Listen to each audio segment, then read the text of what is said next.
Então, o impulso ele é muito importante para a gente sobreviver. A grande questão é que esse impulso, essa energia vital, que é a energia sexual, ela pode ser capitalizada. E quando ela é capitalizada, a gente fica despropriado da nossa própria energia vital.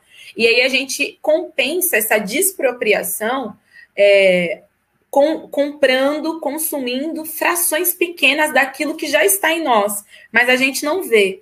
Então, o que eu quero dizer com isso? Quando uma pessoa, especialmente aí em São Paulo, né, nas quebradas, meus primos, tal, quando eles compram um tênis, eles estão comprando algo que já está neles, que é a humanidade. Eles estão comprando algo que já está neles, que é a beleza, que é a criatividade, a alegria, a jovialidade. Você já é jovem, você já é lindo, você já é incrível, você está no melhor momento da sua história.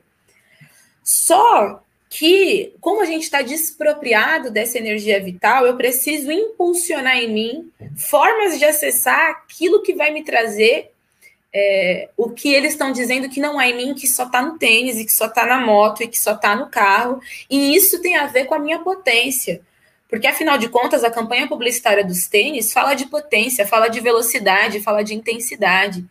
E a gente experimenta isso na sexualidade. Potência, intensidade, velocidade, né? A gente experimenta tudo isso. Então, se eu não posso ter a moto, pelo menos eu tenho tênis. E se eu não posso ter o tênis e a moto, eu tenho o carro. Enfim, eu vou compensando as minhas relações. Isso se aplica às mulheres também. Então, quando a gente começa a olhar para dentro, a gente percebe cada vez mais que não tem nada a ser compensado do lado de fora. Tem a ser cultivado do lado de dentro. E a gente vai estabelecendo uma relação mais tranquila e mais consciente com o consumo. Eu consumo por necessidade, porque eu preciso, e não necessariamente porque eu quero compensar algo que já está em mim. É assim, criança não beija na boca, criança não transa, e criança também não paga boleto. Certo? Então, a maturidade pressupõe consciência.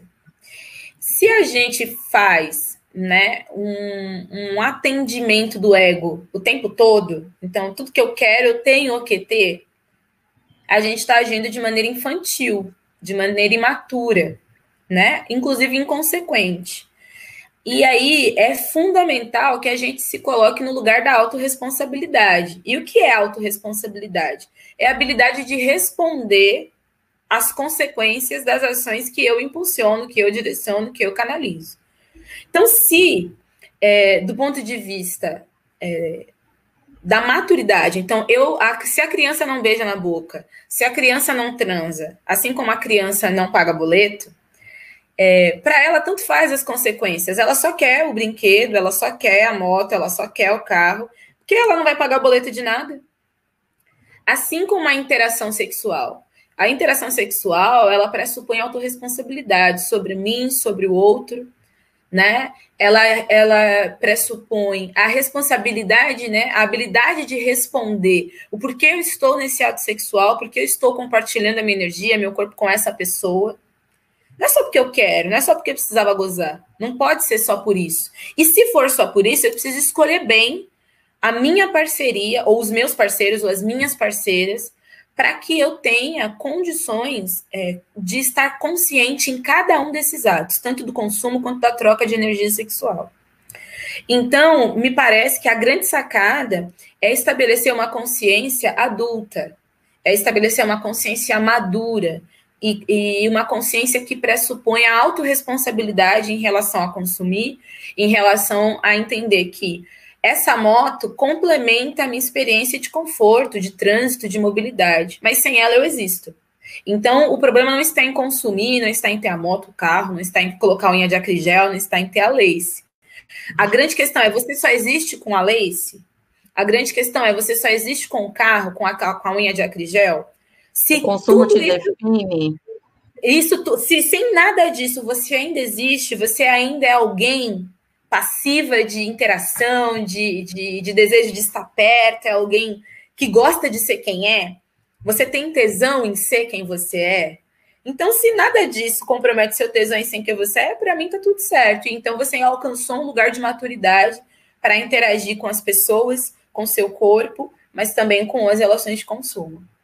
Quando as nossas famílias estiverem cada vez menos centradas em sobreviver, elas terão tempo para elaborar suas próprias formas de organização financeira, elas terão tempo de elaborar os ritos de passagem da sexualidade dos seus filhos, dos seus netos, né? Então, a família negra, especialmente, ela tem uma demanda por sobrevivência que muitas vezes compromete a elaboração das suas próprias formas metodológicas de interagir com o dinheiro, com a educação financeira, com a educação sexual e com as passagens orgânicas, biológicas, físicas dos seus filhos, dos seus netos, né? Então, hoje, a gente precisa dar no front, porque as nossas famílias talvez não tenham repertório para nos educar financeiramente. Hoje, a gente precisa da Ione das Pretas, porque muitas mulheres vivem a primeira menstruação como um fardo, como culpa, porque a mãe teve um filho na adolescência e a mãe, ao saber que a filha acabou de menstruar, transfere para ela um profundo medo de agora você engravida, viu? Então, a Ione é importante para desmistificar isso, né? Os meninos é a mesma coisa. O pai vê que o moleque já tá grande, já começa, você não vai ser engravidando a filha dos outros, se você engravidar, você vai ter que casar. Então, tanto o consumo quanto a sexualidade, elas são articulações traumáticas para a nossa comunidade.